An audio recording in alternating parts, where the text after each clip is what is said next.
অধ্যায়ে আরেকটি গল্প পাঠ করতে চলেছি। গল্পের নাম বংশলতিকার সন্ধানে। সন্ধ্যার কিছু আগে নীরেন ট্রেন হইতে নামিল। তাহার জানা ছিল না এমন একটা ছোট্ট স্টেশন তাদের দেশের। কখন যে বাংলাদেশে আসে নাই ইতিপূর্বে এক কলিকাতা ছাড়া। নীরেনের দাদামশাই রায়বাহাদুর শ্যামচরণ গাঙ্গুলি তাহাকে বলিয়া দিয়েছেন, বাংলাদেশের পল্লীগ্রামে গিয়া সে যেন জল না ফুটাইয়া খায় না, মশারি ছাড়া শোয় না, নদীর জলে স্নান না করিয়া তোলা জলে স্নান করে। নীরেনের স্বাস্থ্যটি বেশ চমৎকার। ডাম্বেল মগুর ভাজিয়া শরীরটাকে সে শক্ত করিয়া তুলিয়াছে। বড়লোকের দৈহিত্য, অভাব অনটন কাহাকে বলে জানে না। মনে নীরেনের বিপুল উৎসাহ, চোখের স্বপ্ন এখনো কাঁচা সবুজ। একটা লোক প্ল্যাটফর্মের প্রান্তে দাঁড়াইয়া প্ল্যাটফর্মে সাজানো দুর্বাঘাসের উপর গরু ছাড়াইয়া দিয়া গরুর দড়ি হাতে দাঁড়াইয়াছিল। নীরেনের আহ্বানে সে নিকটে আসিল। নীরেন বলিল, রামচন্দ্রপুর কতদূর জানো? লোকটা বলিল, কেন জানব না? মোটিরই রামচন্দ্রপুর তো, এখান থেকে ঝাড়া 3 কোষ পথ। 3 কোষ? হ্যাঁ বাবু। কনে যাবেন সেখানে? বাড়ির যে বাড়ি। তা যান বাবু, এই পথ দিয়ে। নীরেনের কাছে এসব একেবারেই নতুন। এই আসন্ন সন্ধ্যায় মাঠের মধ্যের পথ দিয়া সে যাইবে 3 ক্রোশ দূরের গ্রামটিতে। এই মাঠের মধ্যে কত মাটির ঘরে ভর্তি পাড়াগাঁয়ের পাশ কাটিয়া তাহাকে যাইতে হইবে। মাত্র 26 বছর বয়স তার। দুনিয়া তার পায়ের তলায়। সে অস্ট্রেলিয়ার মরুভূমিতে স্বর্ণখনির সন্ধানে বাহির হইতে পারে। সে উত্তর মেরু অভিযানে 1 ঘণ্টার নোটিশে যোগ দিতে পারে, মাত্র একটা ছোট সুটকেসের মধ্যে টুথব্রাশ আর তোয়ালে পুড়িয়া। চৈত্র মাস। স্টেশনের পিছনের মাঠের ধারে বড় একটা নিম গাছ। ফুটন্ত নিম ফুলের ভুরভুরে সুবাস বাতাসে। নিম গাছ অবশ্য তাদের আলিগড়েও আছে, কিন্তু এমন রহস্যময়ী অজানা সন্ধ্যা মাঠের প্রান্তে তাহার জীবনে কটা নামিয়াছে নীরেন জানে। যদিও সে দিল্লি ও আলিগড়ের মানুষ, একবার কানপুরে আসিয়া ভাবিয়াছিল, প্রায় বাংলাদেশের কাছে আসিয়া পড়িয়াছে বুঝি। পাঞ্জাবের অসম জলহাওয়া তার শরীর গড়িয়া উঠিয়াছে। হয় ভীষণ শীত, নয়তো দুর্দান্ত গরম। 132 ডিগ্রি উত্তাপের হাওয়া হাত পা পুড়াইয়া বহিতেছে। এখানে গ্রীষ্মের দুপুরে বসিয়া বসিয়া বাদশাহী তয়খানা ও সুন্দরী ইরানীদের স্বপ্নতুর আগুন ঝলসানো যায়। নীরেন মাঠের মাঝখানের পথ বাহিয়া হনহন করিয়া হাঁটিয়া চলিল। দূর মাঠের প্রান্তে চাঁদ উঠিতেছে। নিশ্চয়ই আজ পূর্ণিমা, নতুবা সন্ধ্যার পরে চাঁদ উঠিবে কেন? 2খানা গ্রাম পথে পড়ে। রাস্তার ধারে দাঁড়াইয়া গ্রাম্য লোকেরা দেখিতেছে। একজন বলিল, কনে যাবা? রামচন্দ্রপুর। বাড়ি কনে? কলকাতা। কলকাতা বলাই সহজ, কারণ আলিগড় বলিলে ইহারা কিছুই বুঝিবে না। কিছু দূর গিয়া আর একটি ক্ষুদ্র পল্লী। নীরেন্দ্র নাম জিজ্ঞাসা করিল। রাস্তার ধারেই একটা পুরনো কোঠা বাড়ি, গোটা 2 নারকেল গাছ, 2টো বড় ধানের গোলা নারকেল গাছটির তলায়। জনা 5-6 লোক গোলার কাছে উঠোনে বসিয়া তামাক খাইতে খাইতে কথাবার্তা বলিতেছে। নীরেনকে দেখিয়া বলিল, বাড়ি কোথায়? কলকাতায়। এদিকে কোথায় যাওয়া হবে? রামচন্দ্রপুর।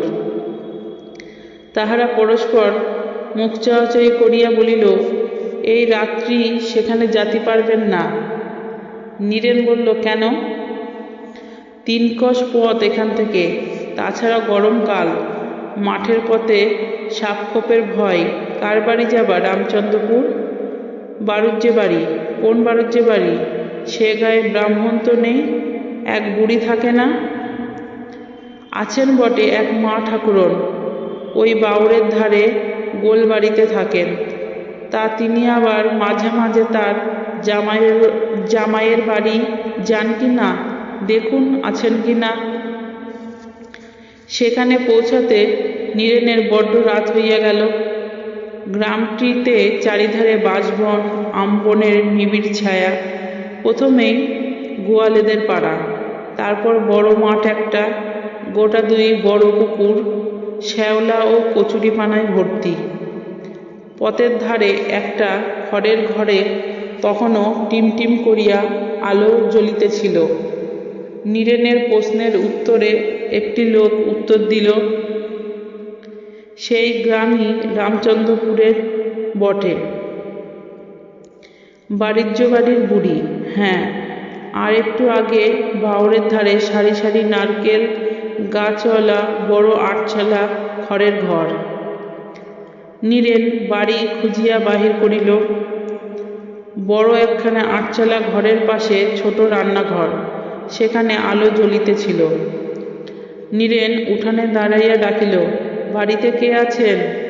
একটি বৃদ্ধা টেমি হাতে বাহিরে আসিয়া বলিলে, কে ডাকে? আমি। কে বাবা তুমি? আমাকে কি চিনতে পারবেন? আমি আলিগড় থেকে আসছি। বুড়ি টেমিটা উঁচু করিয়া তুলিয়া ধরিয়া নীরেনের মুখ দেখিবার চেষ্টা করিল। তাহার মুখে কৌতূহল ও তার মুখে কৌতূহলের রেখা। হাতের তালু চোখের উপর আড় করিয়া ধরিয়া আলো হইতে চোখ বাঁচাইবার ভঙ্গি করিয়া আরো 2-1 পা আগাইয়া আসিয়া বলিল, কে বাবা? আমার বাবার নাম রামকৃষ্ণ মুখুজ্জে। বুড়ি আপন মনে বিড়বিড় করিয়া বলল, রাজকেষ্ট, রাজকেষ্ট। আমাদের পৈতৃক বাড়ি ছিল গড় মুকুন্দপুর। আমার ঠাকুরদার নাম তারিণীচরণ মুখুজ্জে। আমার মায়ের বাপের বাড়ি ছিল সামবেড়ে, মায়ের নাম ছিল অমিয়বালা। ও, এখন বুঝলাম, তুমি আমার মেয়ের সইয়ের ছেলে। হ্যাঁ দিদিমা, এসো এসো ভাই, কতকালের কথা সব। তোমাদের মুখ দেখে মরবো এইটুকু বোধহয় ছিল অদেষ্টে। আর সবাই ছেড়ে গিয়েছে বাবা, শুধু আমিই পড়ে আছি। সইমা কোথায়? সে তো আজকাল এখানে থাকে না, সে থাকে তার শ্বশুর বাড়ি এই পাশের গা। আমি তার সঙ্গেই দেখা করতে এসেছি। আজ রাত্রে এখানে থাকো, কাল যেও। এখান থেকে 2 ক্রোশ পথ দূরে। এই যে বললেন পাশের গা, মধ্যে মাদারহাটির মাঠ, আর জলা পড়ে যায় যে ভাই, 2 ক্রোশের বেশি ছাড়া কম হবে না। নীরেন হাত পা ধুয়ে ঠান্ডা হইয়া বসিল। এ যেন নতুন একটা জগতে সে আসিয়া পড়িয়াছে। এমন দেশে সে কখনো আসে নাই। যে দেশে তাহার জন্ম, সে দেশে এত বনজঙ্গল কেহ কল্পনা করিতে পারে না। গ্রামের মধ্যে নতুন ধরনের গাছপালা, অসংখ্য পাখির কলকাকলি, বনফুলের মৃদু সৌরভ। বুড়ির রান্না শেষ হইতে রাত 10টা বাজিল। কেবল সোদা সোদা মাটির গন্ধ বাহির হইয়া লেপা পোছা মাটির ঘরের দাওয়ায় কলার পাতা পাতিয়া বুড়ি তাহাকে খাইতে দিল। রাঙা আউশ চালের ভাত, পেঁপের ডালনা, সোনামুগীর ডাল, উচ্ছে ভাজা, আলু ভাতে, ঘন সর পড়া দুধ, 2টি পাকা কলা, 1 দোলা আখের গুড়ের পাটালি। অদ্ভুত রান্না বুড়ির হাতে।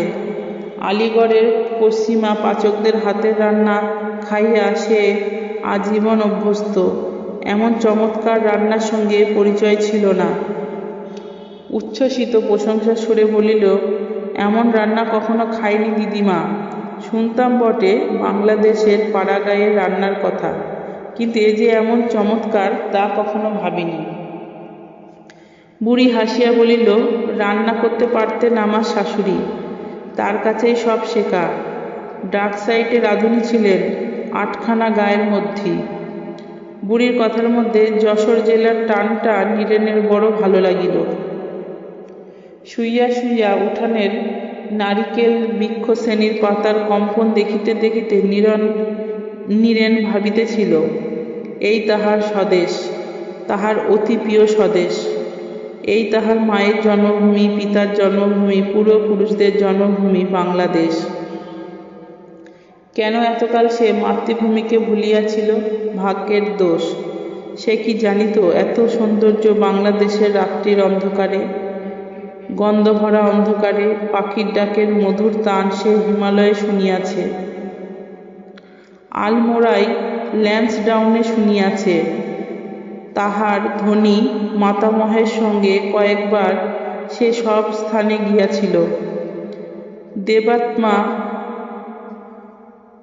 নগাধিরাজ মাথায় থাকুন, মাথায় থাকুন, ক্যামেলসব্যাকের অপূর্ব দৃশ্য, মৌসুরীর অতুলনীয় গিরিশোভা, এখানকার পক্ষীকুলের সুমিষ্ট কাকলি যেন বহু পরিচিত বিগত দিনের প্রিয়জনের বার্তা বহন করিয়া আনে।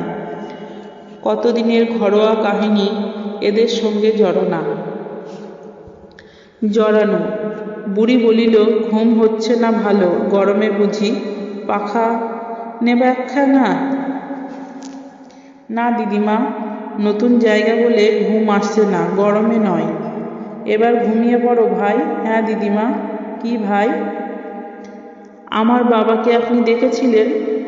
না ভাই, আমার কোথাও যাতায়াত ছিল না। শুনেছি তার কথা, দেখিনি কখনো। তোমাদের গা ছিল তো? গড়মুকুন্দপুর। নাম শুনেছি, তবে যাইনি সেখানে। সকালে উঠিয়া বুড়ি বলিল, হ্যাঁ ভাই, তোমরা শহরের লোক, সকালে কি খাও? নীরেন হাসিয়া বলিল, যা খাই তা কি দিতে পারবেন দিদিমা? চা। বুড়ি বলিলেন, ও আমার পোড়া কপাল, ওসব কখনো খাইনি ভাই, ওসবের পাটও নেই। একটি বেলের শরবত করে দিই। ডোবার ধারের বেলগাছটায় কাল দুটো পাকা বেল পেয়েছিলাম ভাই। চায়ের বদলে বেলের শরবত, উপায় কি? খাইতেই হইল তাহাকে। বুড়ি বলিল, তুমি কি মনে করে এসেছিলে ভাই? সে কথাটা বলাই নীরেনের পক্ষে শক্ত। সে যে জন্য আসিয়াছে প্রিয় পৈতৃক পল্লী গ্রামটিতে, বৃদ্ধা কি সে কথা বুঝিতে পারিবে? সে বলিল, বেড়াতে এলাম দিদিমা, এর আগে কখনো আসিনি। না দিদিমা। দুপুরের আগেই তাহার যাওয়ার ইচ্ছা ছিল এখান হইতে, কিন্তু বুড়ি ছাড়িল না। দুপুরের পরে রোদ অত্যন্ত চড়িল, বেলা 4টের আগে বাহির হওয়া সম্ভব হইল না। যাইবার সময় বুড়ি তাহার মাথায় হাত দিয়া আশীর্বাদ করিল, এসো ভাই, তোমার সৈমার সঙ্গে দেখাশোনা করে আবার এখানে আসবে কিন্তু, ভুলে যেও না ভাই। আচ্ছা ভাই। আধ ঘণ্টার মধ্যে নীরেন আসিয়া মাদারহাটির মাঠ ও জলার মধ্যে পড়িল। প্রকাণ্ড বিল পদ্মফুট ফুটিয়া থই থই করিতেছে। পদ্মের পাতার ধীরে জল দেখা যায় না। একদিকে একটি অন্তরীপ মতো স্থানে অনেকগুলি বড় বড় গাছ। নীরেনের ইচ্ছা হইল এই গাছগুলির তলায় সে কিছুক্ষণ বসিয়া বিশ্রাম করে। এই সুন্দর জলাভূমি যেন কাশ্মীরের ডাল বা উলার হ্রদের মতো শোভাময়। কিন্তু এসব স্থানে টুরিস্ট ব্যবসায়ীদের ঢাক পিটানোর শব্দ নাই, সুতরাং এমন সুন্দর একটি সৌন্দর্যময় স্থানে কখনো কেউ আসে না। সৈমাদের গ্রামটিতে জঙ্গল তত নাই। ব্রাহ্মণ পাড়ায় অনেকগুলি কোঠাবাড়ি, প্রায় সব চাষি গৃহস্থ। বড় বড় গোলা উঠানে গোয়াল বাড়ি ভর্তি গরু। একজনের উঠোনে দোতলা বাড়ি তৈরি হইতেছে। উঠানের বাতাবি লেবু গাছের তলায় মজুরেরা দুমদাম শব্দে সুরকি ভাঙিতেছে। নীরেন সেখানে দাঁড়াইয়া জিজ্ঞাসা করিল, চক্রবর্তীর বাড়ি যাব কোন দিকে? একজন বলিলে, কোন চক্রবর্তী? অনেক চক্রবর্তী আছে এই গায়ে। ভুবনমোহন চক্রবর্তী, সে ওই পাড়ায়, ওই তেঁতুল গাছের পাশে রাস্তা দিয়ে যান। আধ ঘণ্টা পরে সে সৈমাকে প্রণাম করিয়া তাহার প্রদত্ত পিঁড়িতে বসিয়া কথাবার্তা বলিতেছিল। নীরেন দেখিল তাহার সৈমার বয়স খুব বেশি নয়। মাথার চুল এখনো একগাছি পাখি নাই, বরং বেশ ফর্সা, দোহারা চেহারা। এক সময়ে যে ইনি সুন্দরী ছিলেন এখনো দেখিলে বোঝা যায়। সৈমা চোখের জল ফেলিলেন, অনেক আশীর্বাদ করিলেন, পাকা বেলের শরবত, মুগের ডাল, আখের গুড় খাইতে দিলেন। সৈমাকে পাইয়া নীরেন যেন হারানো মায়ের সান্নিধ্য বহুদিন পরে অনুভব করিল। সে সৈমাকে কখনো দেখে নাই এর আগে। সৈমা কিন্তু তাহাকে দেখিয়াছিলেন, সে যখন 2 বৎসরের খোকা তখন। পৌরা মহিলার বহু পুরনো দিনের শোক স্মৃতি উথলাইয়া উঠিল আজ তাহাকে পাইয়া। এমন কত লোকের নাম করিতে লাগিলেন যাহাদের কথা মায়ের মুখে আলীগড়ে নীরেন শুনিত বাল্যকালে। কত বাল্য স্মৃতি জাগানো নামাবলী। দেশের ঘরের সব লোকের নাম বাঁচিয়া আছে কেউ কেউ এখনো, তবে বেশিরভাগই মারা গিয়াছে। সৈমা বলিলেন, তোর মুখে সইয়ের মুখ যেন মাখানো রয়েছে। নীরেন হাসিয়া চুপ করিয়া রহিল। সই বড় সুন্দরী ছিল। গ্রামের কাজকর্মে যখন সেজে গুজে নেমন্তন্ন খেতে বা বিয়ে থাওয়ায় জল সইতে যেত তখন লোকে দুদণ্ড চেয়ে থাকত। এদানি রোগে শোগে আর কিছু ছিল না চেহারার। এখান থেকে চলে যাওয়ার পরে আর কখনো দেখা হয়নি সইয়ের সঙ্গে। সে কতদিন হবে রে নীরু? নীরেন মনে মনে হিসাব করিয়া বলিল, তা প্রায় 23-24 বছর হলো। সই মারা গিয়েছে কতদিন? বেশি দিন না, বললাম যে 5 বছর হবে। তাহলে সই বেঁচে থাকলে এই 45 বছর বয়স হতো। তা হবে, আমারও হলো 26। আপনার ছেলেও তো আমার বয়সী হবে না সৈমা? সৈমা আঁচলে চোখ মুছিয়া বলিলেন, কোথায় ছেলে বাবা? সে ফাঁকি দিয়ে চলে গিয়েছে অনেক কালে। রাত্রে নীরেন খাইতে বসিয়াছে। সৈমা সামনে বসিয়া খাওয়ার তদারক করিতেছেন। নীরেন বলিল, আপনার আর দিদিমার রান্না সমান, এমন রান্না অনেক দিন খাইনি। সৈমা বলিলেন, তোর মাও ভালো রাঁধত রে। যখন কপাল খুলল এদেশ থেকে সেই পশ্চিমে চলে গেল, তখন সে কি কান্না! বলে, সই আর কি তোর সঙ্গে দেখা হবে? এই যাওয়াই আমার শেষ যাওয়া। সে স্বর্গে চলে গেল, আমি রইলাম পড়ে। নীরেন হাসিয়া বলিল, আপনি না থাকলে আজ কার মুখ চেয়ে এখানে আসতাম বলুন সৈমা? সৈমা দুধের বাটি নীরেনের সামনে রাখিয়া পাখার বাতাস দিয়া দুধ জুড়াইতে জুড়াইতে বলিলেন, তোকে যত্ন করবার দিন যখন আমার ছিল তখন এলি নে। এখন কি আছে সৈমা? কি দিয়েই বা তোকে যত্ন করব? হ্যাঁ রে, এতদিন পরে কি মনে করে এলি ঠিক বলতো? বলি সৈমা, আপনি বুঝতে পারবেন। জানেন, আমি 2 বছর বয়সে বাংলা ছেড়ে গিয়েছিলাম। সে তো খুব জানি। আর কখনো এদেশে আসিনি এর মধ্যে, তাও জানি। এতকাল পরে মায়ের ও বাবার বাক্সের কতগুলো পুরনো চিঠি পড়লাম সেদিন। পড়ে মনটা বড় ব্যাকুল হলো জন্মভূমি দেখার জন্য। সেই সব চিঠিতে আপনার নাম আছে, আমার এক পিসিমার নাম আছে। আমি বাবাকে কখনো দেখিনি। তার সম্বন্ধে, আমার ঠাকুরদার সম্বন্ধে আরও অনেক নাম আছে বাবার এক পুরনো খাতার মধ্যে। সকলের সম্বন্ধে আমার জানবার বড় ইচ্ছে হলো। আমি জ্ঞান হয়ে পর্যন্ত মামার বাড়ির সকলকে দেখে আসছি, বাবার বাড়ির বা নিজের বংশের কিছু খবর রাখিনি। সেই সব খুঁজে পেতে বার করব বলেই এলাম। ওমা, আমার কি হবে? কোথাকার পাগল ছেলে দেখো। সইমা, আপনি ভেবে দেখুন আমার মনের অবস্থা।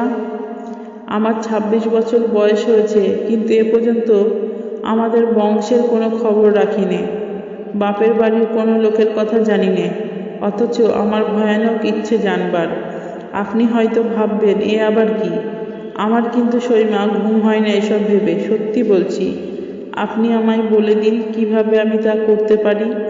আমি তো কাউকে চিনি নে, বাংলাদেশের ছেলে, কিন্তু কোনো খবর রাখিনি দেশের। সব বলে দেব, এখন শুয়ে পড়তো দেখি দুষ্টু ছেলে আমার। নীরেন হাসিল, অনেকদিন পর যেন হারানো মাকে ফিরিয়া পাইছে, সেই ধরনের হাসি সইমার মুখে। ভাগ্যিসে এসেছিল শ্যামল বাংলা। মা যেন সইমার মূর্তিতে তাহাকে সাদরে অভ্যর্থনা জানাইছে। চৈত্র মাসের রাত্রি, হু হু দক্ষিণা হাওয়া খোলা জানালা দিয়ে বইছে, কি একটা ফুলের তীব্র সুবাস বাতাসে। নীরেন বাংলাদেশের অনেক কিছু গাছপালা চেনে না, কিন্তু তাহার কি ভালো লাগে এইসব পল্লী গ্রামের আগাছা জঙ্গল। আজ 2-3 দিন মাত্র হইল ইহার সহিত পরিচয়, তবুও যেন মনে হয় কতদিনের নিবিড় ঘনিষ্ঠতায় তাহার শিরা উপশিরায় রক্তের সহিত আবদ্ধ ইহাদের প্রাণ স্পন্দন। এইসব বনস্পতির সহিত সেও একদিন তাহার প্রিয় জন্মভূমির এই মাটিতে জন্মেছে। সে একখানা খাতা আনিয়াছে সঙ্গে। খাতায় তাহার পিতামহ গদাধর মুখোপাধ্যায়ের স্বহস্ত লিখিত তাহাদের গ্রামের কত প্রাচীন দিনের তুচ্ছ গ্রাম্য ঘটনা। ইহাতে কেন যে তাহার পিতামহ টুকিয়া রাখিয়াছিলেন তিনিই বলিতে পারতেন। ক্ষুদ্র এক অখ্যাত পল্লী গ্রামের প্রাচীন ইতিহাসে কার কি ফল। অমন কত গ্রাম, কত অগণতি গ্রাম বাংলাদেশে। কে জানিতে চাইছে তাহাদের ইতিহাস? গরজি বা কাহার? আজ রাত্রে আলোর সামনে বসিয়া খাতাখানা সে খুলিয়া দেখিল, সইমা তাহার বিছানা নির্দেশ করিয়া দিয়া চলিয়া গিয়াছেন। ঘরে সে একা। মাটির ঘর, ছোট জানালা, কাঠের গরাদ। জানালার বাহিরে একটা কি গাছ থেকে থোকা থোকা গাঁদা ফুল ঝুলিতেছে, কতক ফাটিয়া তাহাদের রাঙা রাঙা বিচি বাহির হইয়াছে। দিনমানে নীরেন লক্ষ্য করিয়াছে। খাতার পাতায় লেখা আছে 22শে চৈত্র 1272 সাল। এইটুকু পড়িয়াই নীরেন অবাক হইয়া যায়। কতকালের কথা? 1272 সালেও পৃথিবী এমনই সুন্দর ছিল, এমনই বসন্ত নামিত এই পাড়াগাঁয়ের বনকুলে, এমনই কোকিল ডাকিত রাত্রিদিনে। সে তখন কোথায় ছিল? কোন অতীত দিনের কাহিনী এসব? মনে পড়ে আলিগড়ে তাদের দোতলার পড়ার ঘরে বসিয়া সে ডায়েরিতে পুরাতন তারিখগুলো সে পড়িয়া বিস্মিত হইত, কিন্তু তাহার চেয়ে অনেক বেশি বিস্মিত রহস্যের অনুভূতি আজ তাহার মনে। তারপর লেখা আছে, আজ রামলোচন রায়ের প্রথম পক্ষের স্ত্রী উহাদের আমবাগানের হারাধন মুস্তফির সহিত ধরা পড়িলেন। ইহা লইয়া আজ জ্যাঠামশাইদের চণ্ডী মণ্ডপে সারাদিন ডামাডোল চলিতেছে। রামলোচনের স্ত্রী বলিয়াছেন তিনি নিন্দুষী, আমের গুটি ঝরে পড়িতেছে, তাহাই কুড়াইতে গিয়াছিলেন। হারাধন মুস্তাফির কথা কিছু জানে না। আজ রামলোচন রায়ের স্ত্রীকে দেখিয়াছি, বয়স হইলেও চাহিয়া থাকিতে ইচ্ছা করে, খুব সুন্দরী। সোনা কুমোরের বউ ইহার কাছে দাঁড়াইতে পারে না। নীরেন এই ডায়েরিটুকু পড়িয়া কতবার মনে মনে হাসিয়াছে। পিতামহ গদাধর মুখুজ্জে বহুকাল সাধনাচিত ধামেই সম্ভবত প্রস্থান করিয়াছিলেন। নীরেনের মায়ের বিবাহ তখনও হয় নাই। সে পিতামহের কার্যের সমালোচনা করিতেছে না, তবু মনে হয় এই কুম্ভকার বধূটির এখানে উল্লেখ থাকার কারণ কি? বিশেষ করিয়া ঠাকুরদাদা ইহার নাম করিলেন কেন? গ্রামের সুন্দরী শ্রেষ্ঠা বলিয়া? না, হায় রে, সে 1272 সাল। আর রামলোচন রায়ের নিরপরাধ সুন্দরী পত্নী, যিনি নির্জন দুপুরে বাগানে আমের গুটি কুড়াইতে গিয়া হারাধন মুস্তাফির সঙ্গে নিজের নাম যোগ করিবার সুযোগ দিয়া মিথ্যা কলঙ্ক কুড়িয়াছিলেন। একদিন প্রায় 80 বছর পূর্বের এক সুমধুর কোকিল মুখরিত পুষ্প সুবাসিত প্রেমোচ্ছল বসন্ত দিনে কোথায় তিনি, আর কোথায় তাহার রূপের প্রতিদ্বন্দ্বী সোনা কুম্ভকারের রূপসী বধূ? আজ এই পল্লীগ্রামের মাটিতে তাহাদের নাম নিশ্চিহ্ন হইয়া মুছিয়াই গিয়াছে। তাহার পরলোকবাসী পিতামহ গদাধর মুখুজ্জে এত ঘটা করিয়া উক্ত বধূদ্বয়ের ইতিহাস তাহার ডায়েরিতে নিঃস্বার্থভাবে লিখিয়া রাখিতেন। হাসি পাওয়ারই কথা তো। নীরেন ডায়েরি বন্ধ করিয়া শুইয়া পড়িল। কিন্তু আজ রাত্রে তার বংশের পূর্বপুরুষেরা যেন ভিড় করিয়া আশেপাশে তাহাদের অদৃশ্য অস্তিত্ব জ্ঞাপন করিতেছে। তাহাদের ইতিহাস ভালো না করিয়ে জানাবার জন্যই তো সে এত কষ্ট স্বীকার করিয়া বাংলাদেশে তাহার জন্মভূমি অঞ্চলে আসিয়াছে এতকাল পরে। তাহারা ঘুমাইতে দিবেন না। সকালে সৈমা ডাকিয়া ঘুম ভাঙাইলেন। ও নীরু, ওঠো বাবা, বেলা ঝাঝা করছে। নীরেন ধর্মর করিয়া বিছানার উপর উঠিয়া বসিল। সৈমা বলিলেন, তোর আবার চা খাওয়ার অভ্যেস আছে না? ছিল তো সৈমা। এখানে কি করি উপায় তাই ভাবছি। ভাবতে হবে না, এখানে না হলেও চলবে। তা কি হয় বাবা, দেখি। যার যা অভ্যেস। না সৈমা, কিছু চেষ্টা করতে হবে না, তাহলে আমি দুঃখিত হইব। সৈমা কিছু না বলিয়া চলিয়া গেলেন। কিন্তু আধ ঘণ্টা পরে এক পেয়ালা ধুমায়িত চা আনিয়া তাহার সামনে রাখিলেন এবং একটা বাটিতে এক বাটি মুড়ি। রায়বাড়ি হইতে চা চাহিয়া আনিয়াছেন। এখানে বাড়িসুদ্ধ সবাই চা খায়। রায়বাড়িতে সবাই সকালে চা খায়। নীরেন চা পাইয়া মনে মনে খুশি হইল। মুখে বলিল, কেন বলুন তো এসব পরের বাড়ি থেকে আনতে যাওয়া? সৈমা বলিলেন, তোর মা থাকলে করতো না? তা কি জানি, করতো রে, করতো। শুনবি তোর মায়ের কথা? কি বলুন? তোর মা বড্ড শান্ত ছিল। মাকে আমি দেখেছি, শান্ত ছিলেন সবাই বলতো। একবার সই আর আমি নাইতে গিয়েছি ঘাটে। সাঁতার দিয়ে 2 সই মিলে নদীর মাঝখানে গিয়েছি। এমন সময় ঘাট থেকে কে চেঁচিয়ে বলল, নদীতে কুমির এসেছে।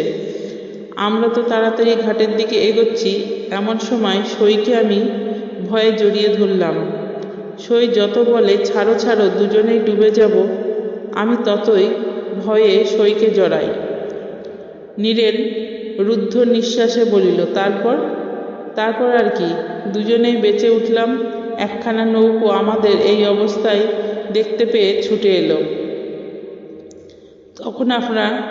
তখন আপনারা এক গ্রামেই থাকতেন? হ্যাঁ রে, নইলে আর সই বলবো কি করে? পাগল ছেলে, আর কি। কথাটা নীরেন সন্ধ্যাবেলা তাহার খাতায় লিখিয়া রাখে।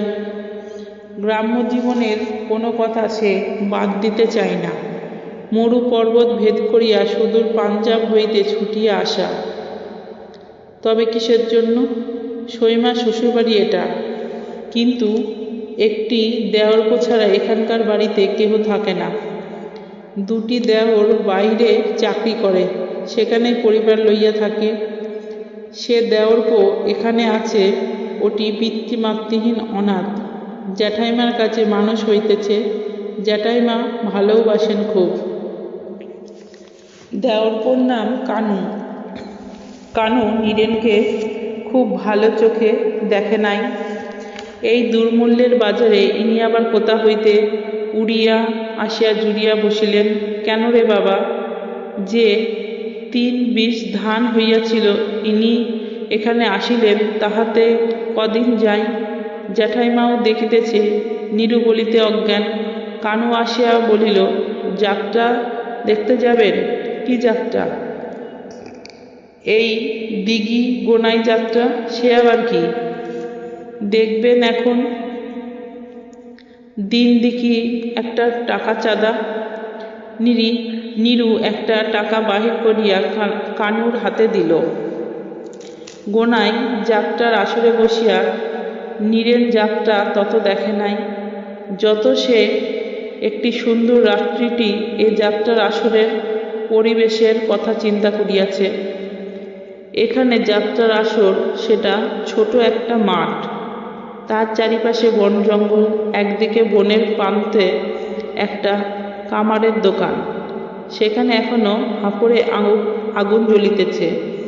বাঁশের খুঁটিতে পাল টাঙানো হইয়াছে, পান বিড়ির দোকান বসিয়াছে।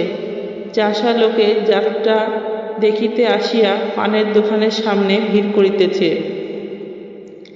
একটা মুচুকুন্দু চাপার গাছতলায় ফুল পড়িয়া বিছাইয়া আছে, বাতাসে মুচকুন্দু চাপার সুবাস।